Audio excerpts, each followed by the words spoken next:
Did you see the title of this video? It says Jane Austen July announcement. That means I'm officially a host of Jane Austen July 2021.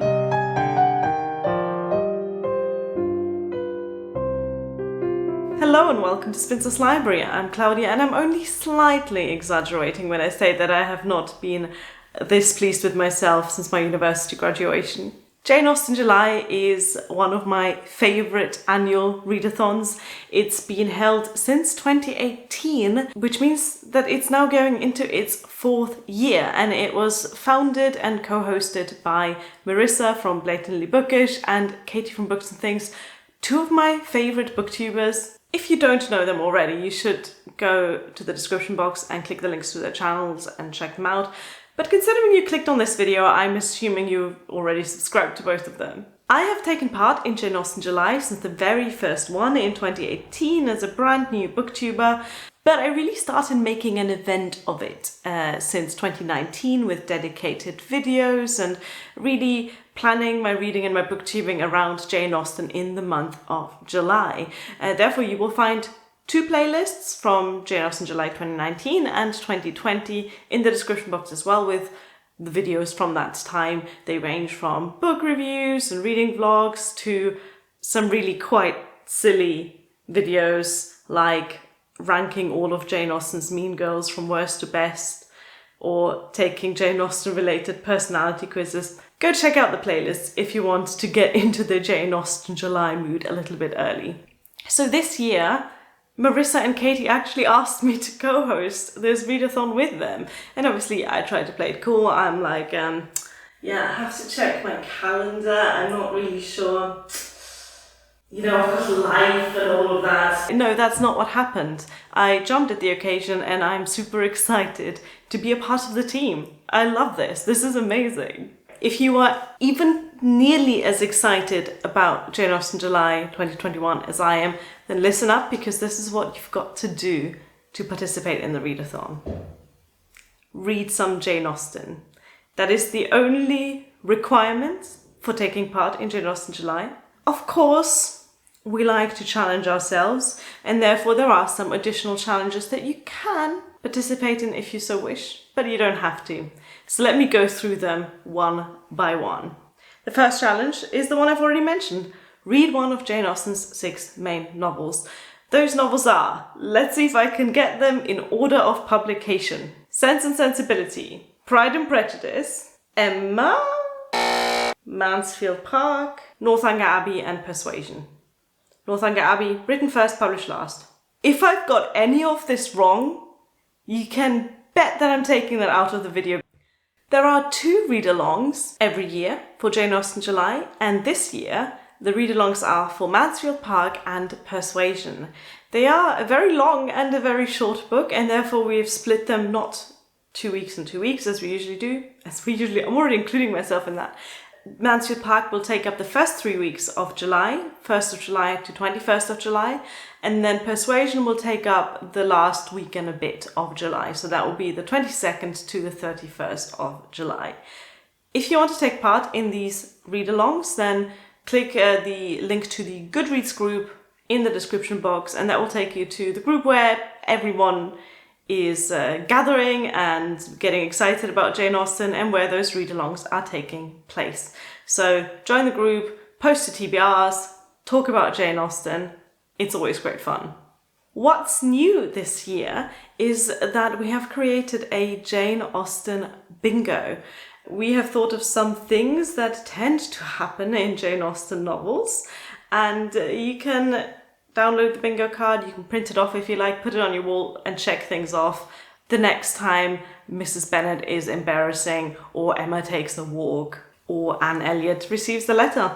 And that bingo card is also linked in the description box. That was the first challenge. Read one of Jane Austen's 6 main novels. The second challenge is to read something by Jane Austen that's not one of her main 6 novels. And your choices are pretty much the sort of unfinished novels, or juvenilia, or her letters. Last year I read her letters and it was interesting, a different side to Jane Austen. You kind of get to know her as a person more than through her characters alone. Very snarky, very mean sometimes, and also kind of mundane. She was just a person, as it turns out.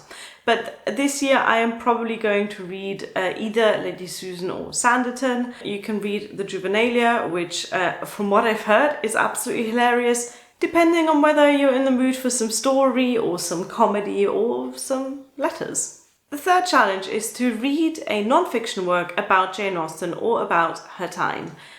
And I do this a lot because my PhD is based in the early 19th century, so I kind of am always reading non-fiction about Jane Austen or her time. But this year specifically, I want to pick something that's a bit more popular non-fiction rather than academic. And I'm particularly interested actually in finding a book that explores the day-to-day life of Beadle. So for this one, I'm really open to recommendations. If you have any book recommendations for sort of everyday life in Georgian or Regency England. The fourth challenge is to read a retelling of a Jane Austen book. And I feel like every year there are more and more of these retellings coming out from every genre, set in every period, with all sorts of different takes on the Jane Austen literature. Last year I read Ayesha at Last by Uzma Jalaluddin. I really loved that, even though it's in a genre that I don't normally read, which is sort of contemporary rom-com.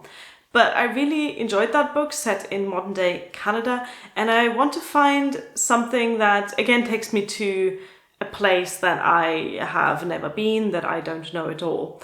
So I'll be keeping an eye out for the perfect read that is a Jane Austen retelling. Obviously there are some pretty famous examples of the genre, like Bridget Jones's Diary, though I personally didn't like that one.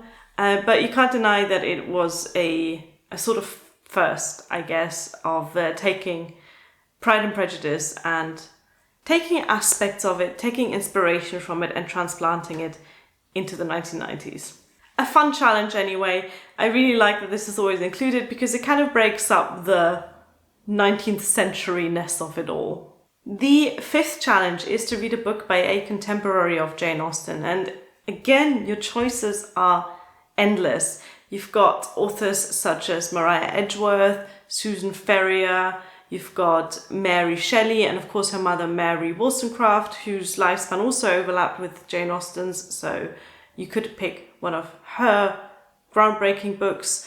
You can go for some more obscure authors of the period, such as Sarah Porter or her sister Anna Maria Porter. You can go for some more popular ones, such as Frances Burney, or the challenge actually doesn't specify that you have to read a novel by a contemporary of Jane Austen's. So you could pick something like Anne Lister's Diary. Anne Lister obviously lived a lot longer than Jane Austen, but her lifespan does overlap with Jane Austen's. And I think Anne Lister has recently become much more well known in the general public thanks to the BBC dramification of her life, Gentleman Jack, which is amazing. Where is season 2? Can we have it, please? So you could go to the origin of that and read, don't just read the diary of Anne Lister, but also read the origin story of the diary, the way that it was hidden for centuries because some men were scandalized by the existence of historical lesbians. That deserves its own BBC series. The last two challenges are not actually reading challenges. The sixth challenge is to watch a direct screen adaptation of a Jane Austen book, so many to choose from our favorite 90s ones, Pride and Prejudice or Sense and Sensibility, to some more recent ones like last year's Emma, which I still haven't seen, but I might well pick for this one. There is a whole big wealth of Jane Austen adaptations. And the last challenge, the seventh one, is to watch a modern screen adaptation of a Jane Austen novel. Again, you've got the classics, Clueless, Bridget Jones's Diary. You've got modern YouTube adaptations, although the first one of those is also 6 years old now?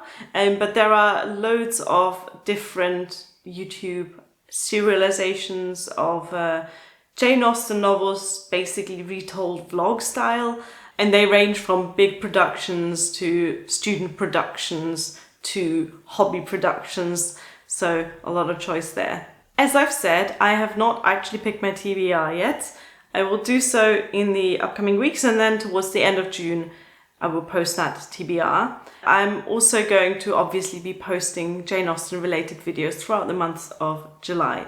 And let me tell you, I'm starting off Jane Austen July with a bang this year. On the 1st of July, if everything goes well, there will be a video posted on my channel that I have been working on for weeks that I'm super excited to show you. I don't want to spoiler anything, but it includes other booktubers and it includes some Jane Austen related fun and games. So keep an eye out for that. And generally speaking, throughout the month of July, there will be the usual mix of serious, academic, somewhat dry videos about Jane Austen, mixed up with videos so silly that even Lydia Bennet would be embarrassed about them. Just the usual Spinsters Library mix of Jane Austen videos.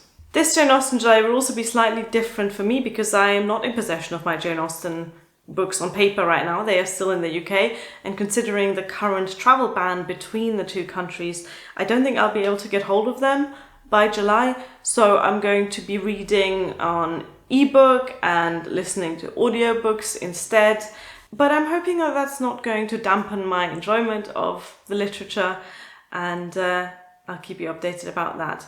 And finally, obviously the obligatory plug for, the camera angle's doing me no favours here. And finally, the obligatory plug for my Jane Austen Pride and Prejudice and Cats t-shirt. This t-shirt is the answer to the question, what single thing would improve Pride and Prejudice and make it even more perfect than it already is? If you're interested in purchasing this or any other classic literature and cats related stuff, there's a link in the description box for that. So I've just finished filming this video and I went to make myself a coffee, and then I remembered that I've actually forgotten to mention the Jane Austen July music playlist, so I'm doing that here. A few years ago I made a Spotify playlist of music from Jane Austen's time, but the sort of music that she might well have listened to and played herself, and that music is linked in the description box if you're interested in listening to that while you read Jane Austen. That was it. That was my first, but hopefully not last, Jane Austen July announcement videos. Let me know if you're taking part, what you're planning to read, if you've already thought about that, and what you recommend I read, especially for those challenges where I ask for recommendations, because I haven't really decided yet. Thank you for watching. Bye.